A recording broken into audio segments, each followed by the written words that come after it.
There is no tomorrow. There is no tomorrow. There is no tomorrow.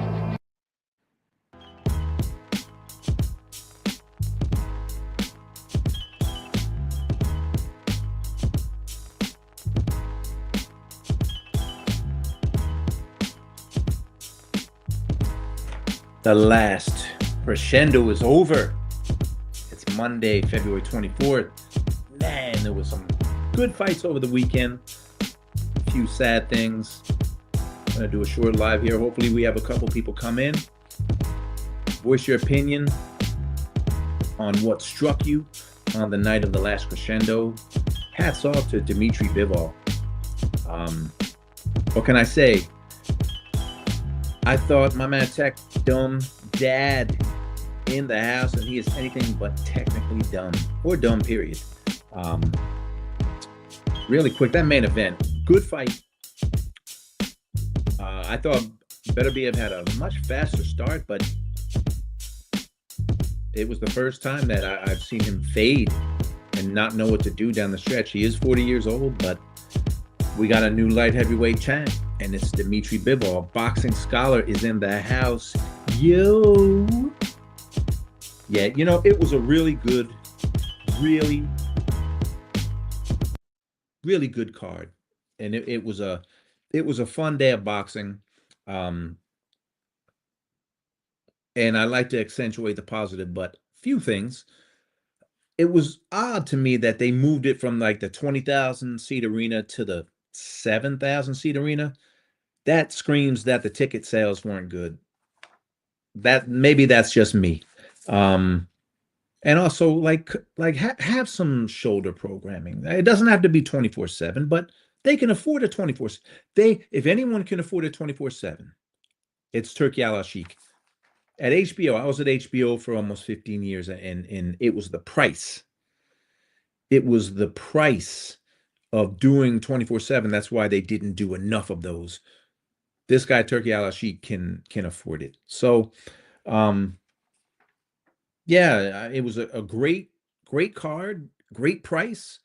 I wonder how many people watched it. I did, and it was a fun day. That was a fun day. 10:30 in the morning, I turned on. I really didn't pay attention to the first few fights, and apparently that there was a guy on there with like 40 some odd losses. Should have never happened. Should have never happened. But it was a fun day of boxing all day, and almost every fight was a fight that I want to see. Tech, bro, you're like the point guard, and you gave me the layup to alley-oop. Okay, so Tech Dumb Dad, you led into it. Steve Gray. Before I give my thoughts, my little thoughts on the fight of the night and everything else. Well, to me, the fight of the night was Callum Smith and Buatsi. It was a great fight. It really was. I did not think Callum was going to win the fight. I really didn't. Steve Gray, who's also a referee, scored that fight 119-110. Callum Smith. And Steve Gray. He also refereed. I think he might have refereed the Parker fight, but he was a ref and a judge on the same card. It's clearly too much for him to do. But boxing doesn't hold anyone accountable. So he was allowed to put in a score of 119-110. That means Buatsi got one round. He got one round. That was a close fight.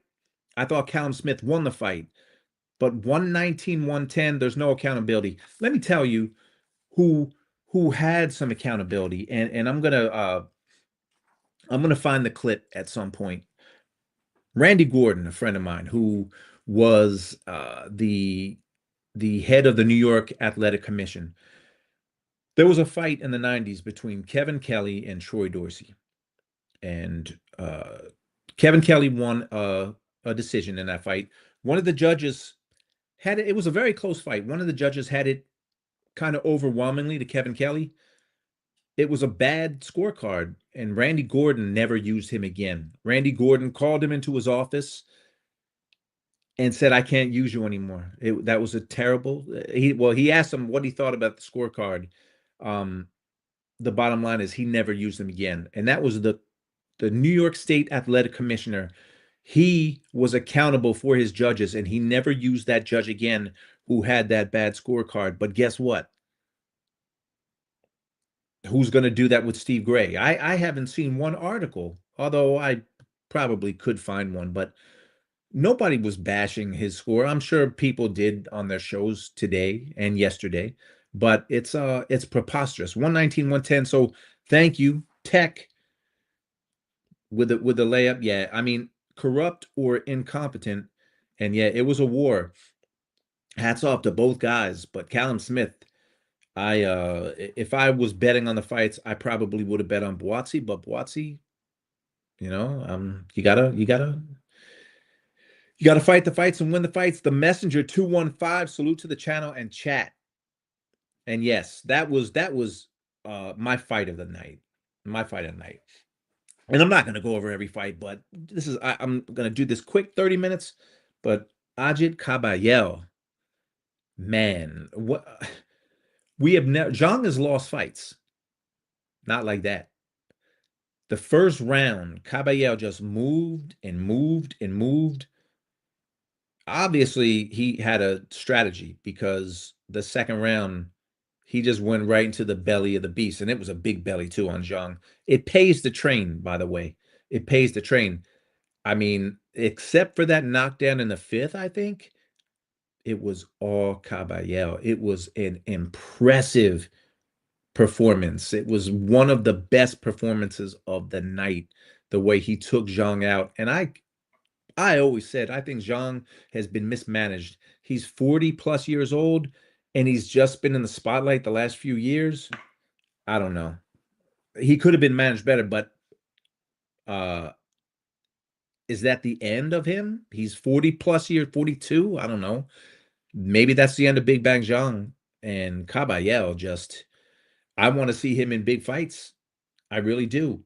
The knockout of the night, Joseph Parker. Woo, woo.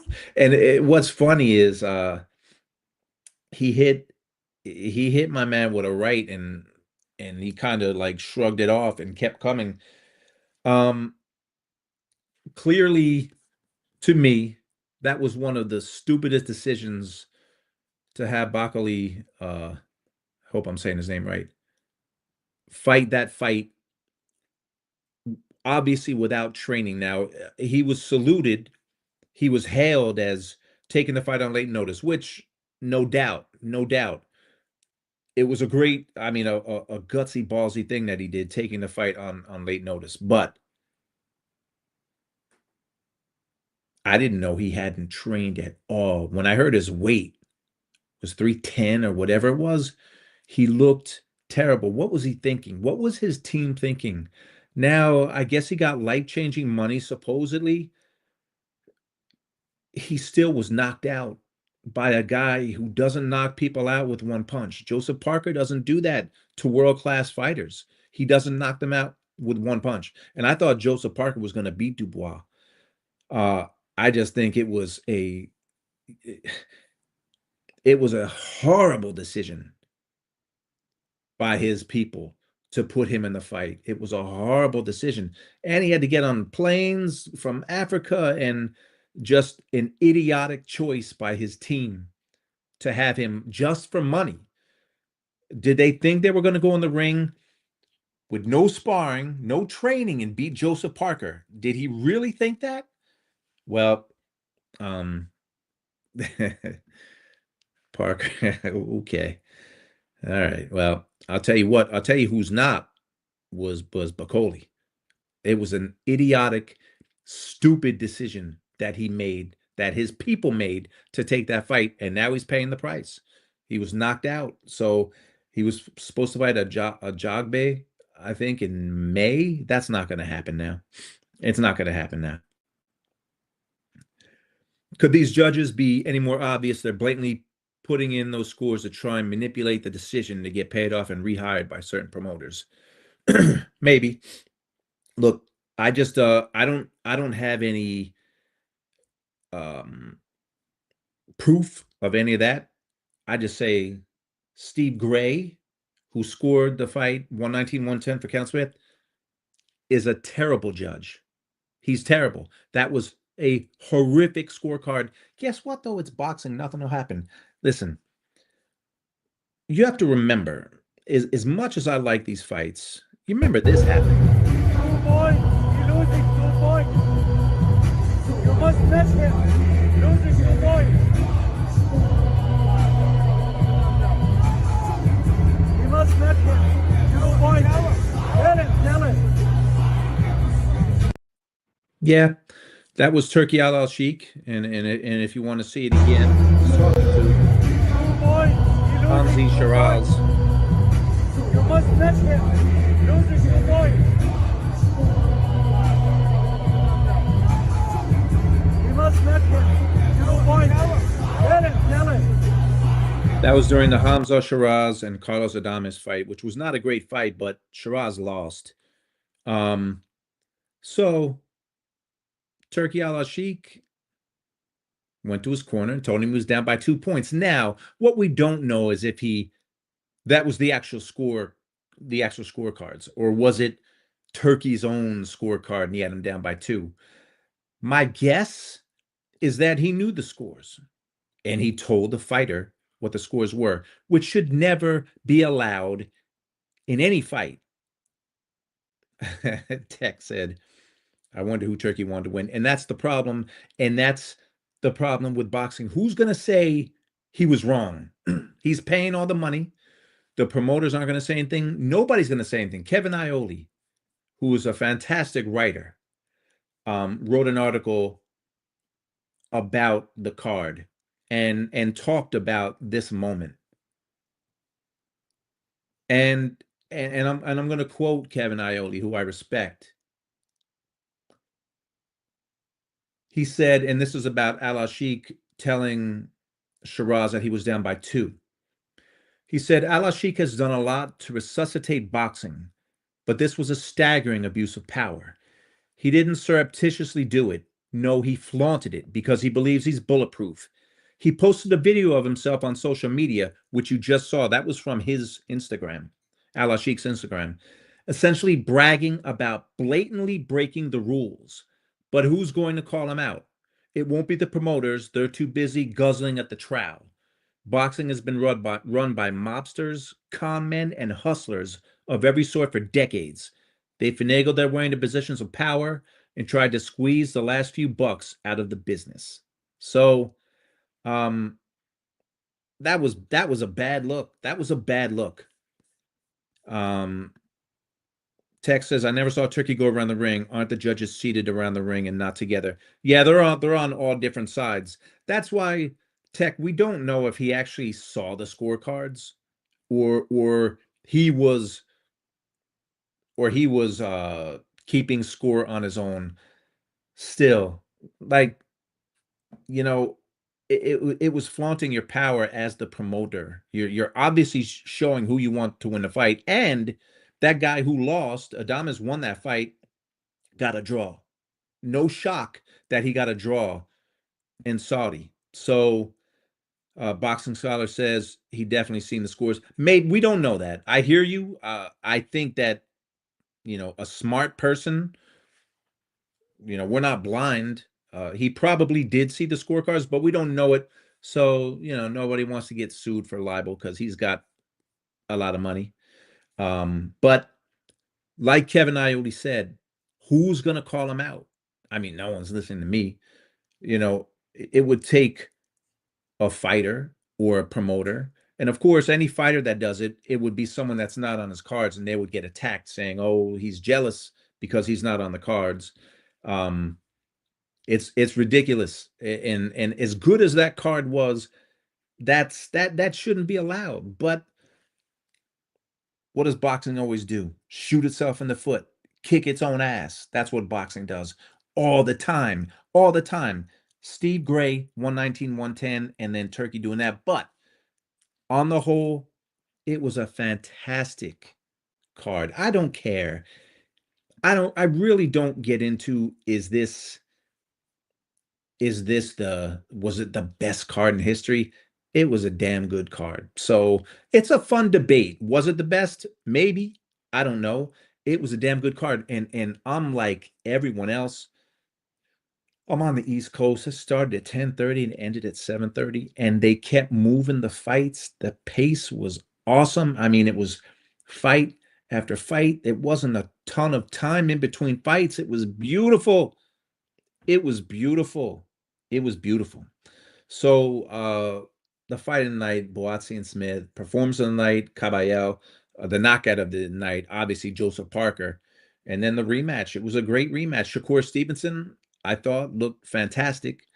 Um, but his hands are an issue. Floyd's hands, Floyd Mayweather's hands early in his career seemed to give him a lot of problems. And then as he went on with his career, the hand issue didn't seem to be as bad.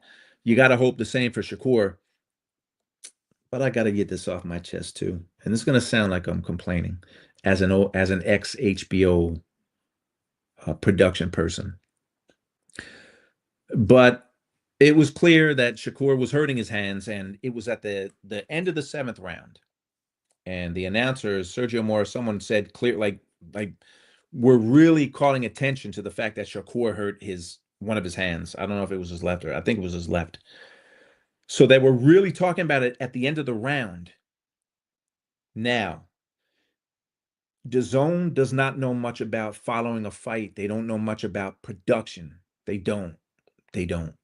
Because if you knew, you have to remember, as a broadcaster, the fighters fight the fight. It's the broadcaster. They're showing us the fight. They're helping to tell the story by the replays they show, by the corners, by everything else. So the announcers just made a big deal out of talking about Shakur's hand being hurt at the end of the seventh. Now, a smart person would say, okay, listen, let's listen. Our announcers are calling out the fact that Shakur hurt his hands. Let's stay in the corner. Let's hear what the corner had to say. And DAZN didn't do it. They went to some promo. They went off the corner. It's just I don't know. I don't know who I don't know how DAZN can't follow a fight because that was part of the story, and they missed that. Now, Shakur ended up knocking the guy out in the ninth round, so it was a moot point. Can you imagine if DAZN was the broadcaster for, I don't know, let's say Aaron Pryor, Alexis Arguello, the first fight? You know, the one where the HBO microphones caught Pryor's cornerman saying, "Give me the bottle, the one I mixed," Panama Lewis saying, "Give me the bottle, the one I mixed." Would DAZN have been smart enough to get that? No. They would have gone to a promo. They would have been talking about something else. Follow the fight. Listen to your announcers who are breaking down the fight. They're telling you basically, hey, let's listen to the corner. Let's see what the corner's saying about the fight, but about the hands. But they didn't. But anyway, Shakur, I'm from Jersey. Shakur's from Jersey, so I'm always rooting for Shakur. He's got to get those hands. He's got to get the hand issues down. And I don't know, maybe you guys know. I don't know if he broke anything. I don't know. So my man Steven, it's to be expected that's his plaything. Didn't Floyd tell Tank the scores in the Barrios fight? He probably did, but again, did Floyd get the scorecards? It's okay to tell, like if you tell someone you're down if you tell someone they're down in the fight, that's okay. You spur them on, but this is Al Sheik who's like running the whole show, and he was very specific. Down by 2 points. So again, was it his card? I don't know. It just shouldn't. It was a bad look, but like Kevin Iole said, he thinks he's bulletproof, so he can pretty much do anything he wants. Boxing Scholar, honestly, this shouldn't be an issue. They should let the scores be seen throughout the fight. You know what? That's a debatable thing. A lot of fighters think it should. A lot of fighters think it shouldn't. I'm not opposed to it. They've tried it before, but I don't know. It's a bad look I think it's an issue because it's a bad look because the guy's running the card. It's just it's a bad. But boxing is always full of bad looks. So what are we? What, I'm not shocked. Levi, my man Levi, that robbery won't do Shiraz any good going forward. He's going to get found out next time out, only this time it'll be official. Now, fair play. I guess he hurt his hand. Maybe. I don't know. Boxing Scholar, I thought only Americans can sue Americans. I might need to get rid of some videos. Tech, we need Parker Dubois. Then winner gets whooped by Usyk. Usyk rides off into the sunset, undefeated. Yeah. Well, so where does Parker go now? Because I'm hearing Dubois and Usyk might be next. What happened to Parker? He was supposed to get a shot. He should get the next shot. And I was picking Parker to win Dubois. I went from picking him to win, picking him to beat Dubois. Again, I don't have a great record when it comes to picking fights, but I hope Parker gets the next shot. I really do. Tech. Production value in boxing has been lackluster for years now. So sad that no one tells the stories of these fighters leading up to a fight in an entertaining way. Yeah, it is. It is sad. It is sad. Levi says people need to get off Shakur's back already. Well, how would it? I mean, it's all about clicks and whining about fighters. And what I like is that Shakur has leaned into the villain role. So he was telling the crowd to keep booing. So I like that. I like that he's rather than flaunting it, he's saying, "Go ahead and boo me." Now they brag when they say the main event will be ad free. Yeah, HBO, and I have to go back to HBO because that's where I grew up essentially. A few times because they would show promos too. They would sometimes they would break away, but they stopped doing it at a certain point because a few times they got burned, like a fight would get stopped or they weren't paying attention. So for the most part, they went to the corners and you could actually hear the corners. Now it's like hit or miss. Sometimes you hear the corners, sometimes you don't, but the corners are a part of the story. And DAZN, their production team just I don't know, they're not. I don't know. I don't want to say they're not intelligent enough. They're not good enough to know that that's a part of the broadcast, the corners, not just the announcers talking nonstop, not hyping up the fight next week and next month and the month after that. It's in that moment, it's the corners. And they dropped the ball. They dropped the ball. Tech. Hopefully Shakur's hands do what Floyd's did. Yeah, calcium buildup around the bones can be a good thing for fighters. Yeah, I agree.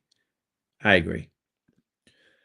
Boxing Scholar says if they show cards the whole fight, fighters will fight harder and scores will have to be explained. Well, yeah, there's accountability, and I don't think they want that accountability.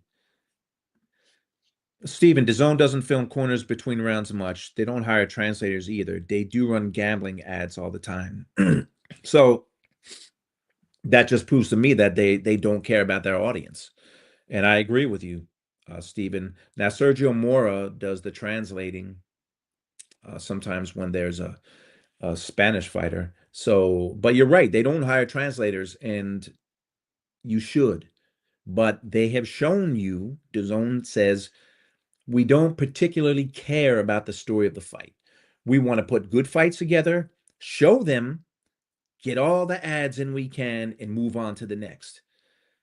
In the moment, they don't want to keep that storyline going. They don't want you to know what the corners are saying because to them, it's not important.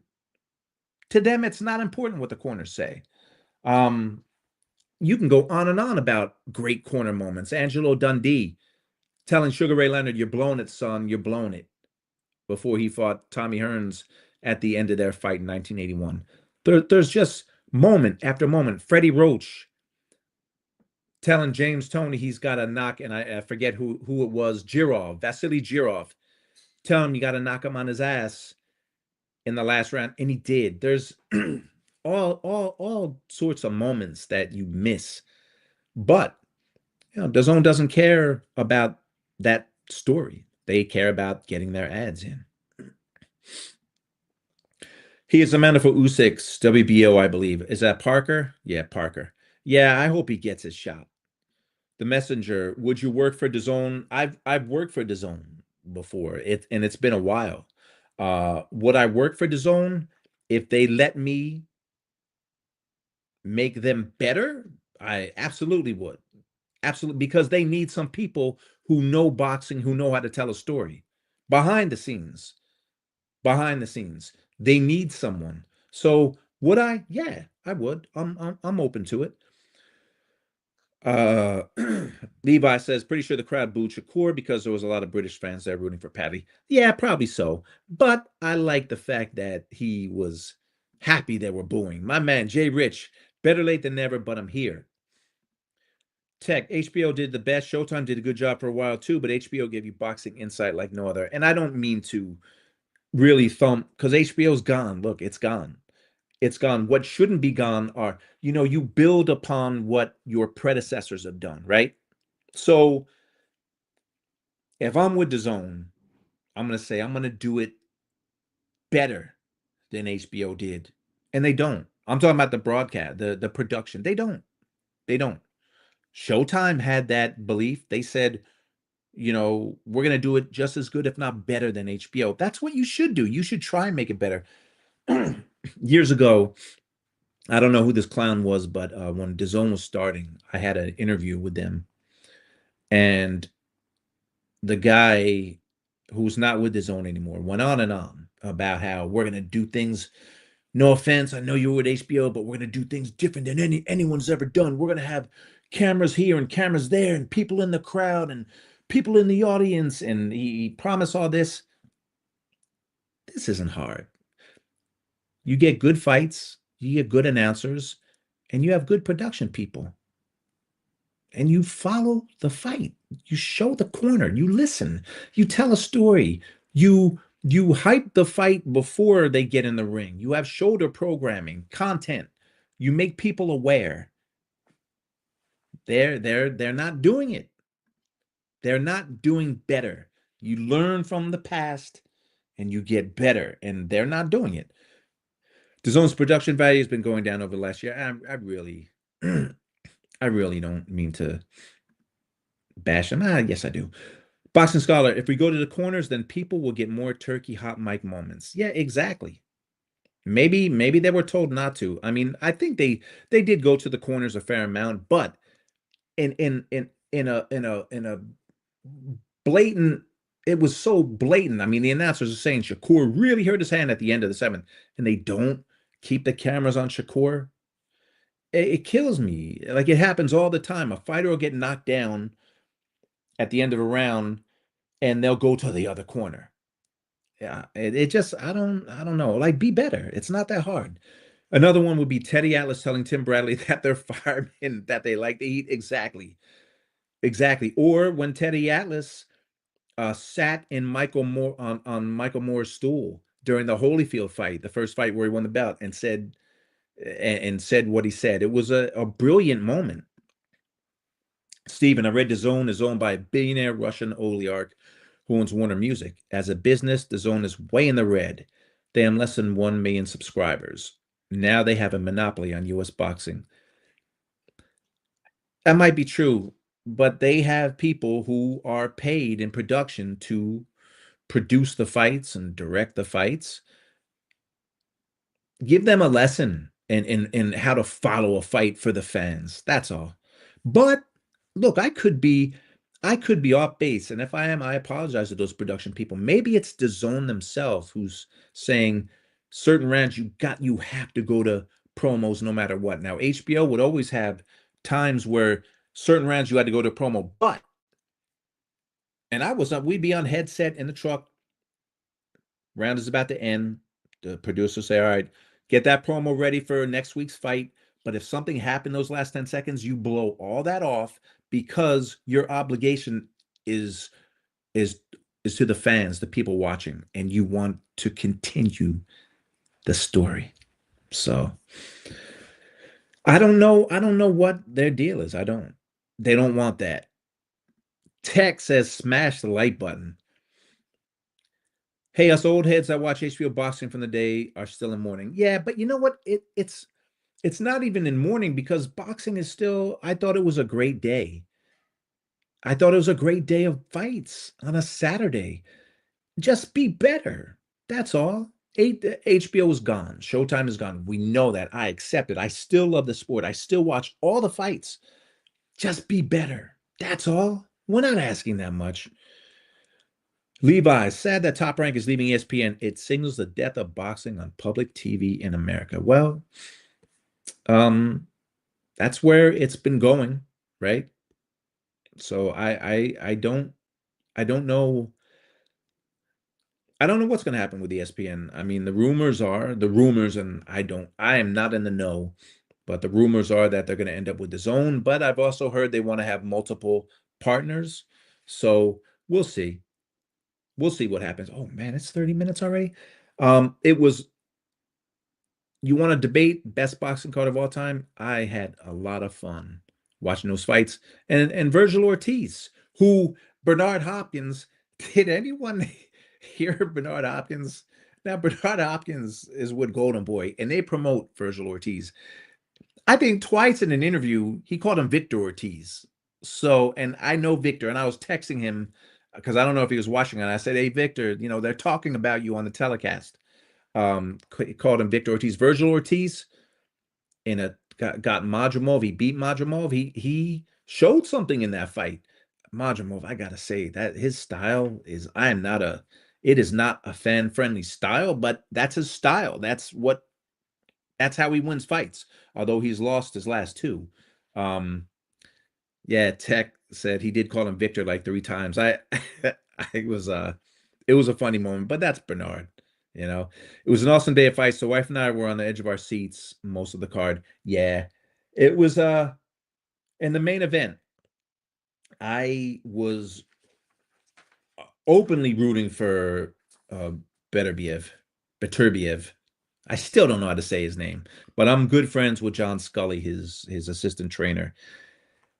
So I'm watching the fight, and through 6, I thought it was even, but I gave Bivol the first 3 rounds, and I gave Beterbiev 4 through 7. Now, at the end of the 7th round, I'm like, this is a wrap. This is a wrap.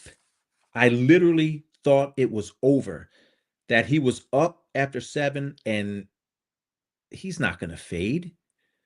He's going to adapt to anything Bivol tries to do, because in the first fight, Archer was the one coming on at the end. And hats off, man. Hats off to Dmitry Bivol. He fought a brilliant last 5 rounds. I had the fight scored a draw, but I'm pretty biased. I'm pretty sure I gave the swing rounds to Beterbiev. That last minute of the fight, Archer had him in all kinds of trouble, cut him. So there was some drama, but hats off to Dmitry Bivol. And Bivol said some telling things. He said he knew he had to do more, but in this fight, he could tell that Beterbiev was tired. He was in the ring with him. He knew he was tired. He said he's getting tired just like I am. And I don't think Beterbiev got old overnight. I just think he's getting older, and he can't pull the trigger like he used to. Um, after 7, I really thought it was over. I thought Archer was going to just not knock him out, but that it was going to be a wide unanimous decision. And damn, Dmitry Bivol just fought his ass off, and he won the fight. And now it looks like we're going to get a third fight. A lot of people say they don't want it. Doesn't matter what the people want. It's Turkey's going to make it. Do I think Benavidez deserves a shot? Yeah. This guy can't get David Benavidez. He can't. These guys don't want to fight him. And now Canelo didn't want to fight him. I'm sure Beterbiev or Bivol will fight him. But it's unfinished business. I know people saying I don't need to see that. It's not what about you need to see. They're going to make the fight. It was a close first fight. It was a close second fight. There was drama in that second fight.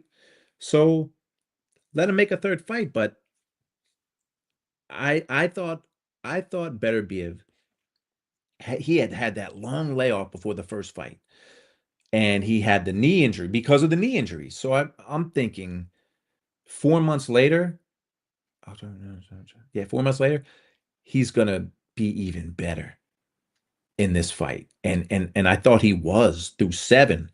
He had a much better first 7 rounds than he did in the first fight, but then he faded and he got outfought.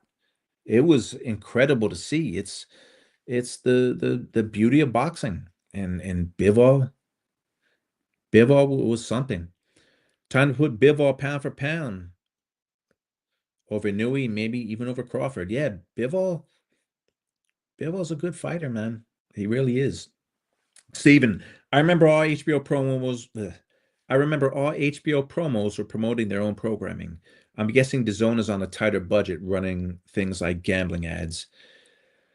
I think DAZN just promote. I mean, they promote their fights too, but the gambling ads are they help pay the bills. So I get it because it is a business, and I understand the business, but I'm not asking anything crazy. Just if your announcers say, if I'm an announcer and I say Shakur Stevenson really hurt his hand and the bell rings and the round's over, just know in the production truck, keep the cameras on Shakur's corner. That's all I'm saying. My man Bruce, what's going on? Tech Dumb says we need that trilogy. Arthur's turn to make adjustments. Mm, I don't know, man. I don't know. I don't know. I'm gonna try and when John Scully comes back, I'm gonna talk to him because I really want to know what he thinks. My guess is they're not gonna say anything was age. He didn't make the adjustments. He had the chance to, but he didn't. Bivol saved a lot in those middle rounds, took his foot off the gas until the eighth. Jay Rich, yeah, man, Beterbiev was whooping Bivol's ass rounds 3 through 7. I thought it was over two. Yeah, again, I was rooting for Archer, but hey, man, I can't question that decision at all, at all. And Steven also thinks that Bivol won both fights. And he definitely finished stronger, although there was the intrigue because Arthur had the good 12th round. Jay Rich, don't bring age into it this time, George. See, but I don't know. Listen, he is 40. So I hear you, but we've never seen him perform like this at the end of the fight. So you have to bring, I'm not, yeah, it's a fact. How old is he? Oh, he's 40. Oh, okay. So that's just a fact. At least Turkey makes the rematches and trilogy quickly, not like Canelo and Triple G. Yeah, that did not have to be a trilogy. So I'm over my 30 minutes and I'm going to end this soon, but there was some sad news over the weekend. Former champ at 135 and 140, Greg Haugen passed away. Greg was a really fun fighter. He beat some Hall of Famers. He's one of the fighters that I got to see a lot when I was growing up as a younger fan. He fought a trilogy with Vinny Pazienza. He became the lightweight champ when he beat Jimmy Paul from the Kronk Gym. He really had a great career. Greg Haugen, he passed away over the weekend. He was 39-10, won belts at 135 and 140. Was the first guy to beat Hector Camacho. He also beat Ray Mancini. But he's probably most known, lost to Pernell Whitaker. He's known for his trilogy with Vinny Pazienza, and those guys did not like each other. But he beat Vinny Paz in 2 of those fights, and they were fighting 15 rounders. Their first 2 fights were 15-round fights. He lost to Pazienza back in '87, a 15-round fight by 3 points on all the cards. But he won his belt. Greg Haugen became champion on December 5th, 1986. He beat Jimmy Paul by a majority decision. And this was that moment. 141 for the winner by majority decision, and you,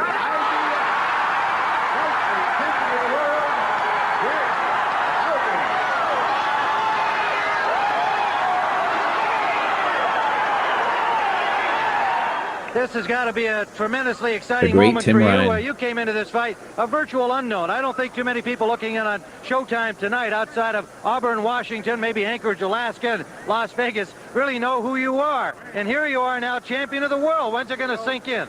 It's sunk in. A lot of hard work for this fight. I don't take nothing away from Jimmy. He's a hell of a champion. I fought my heart out, and I come in here knowing that I had to take the title from Jimmy.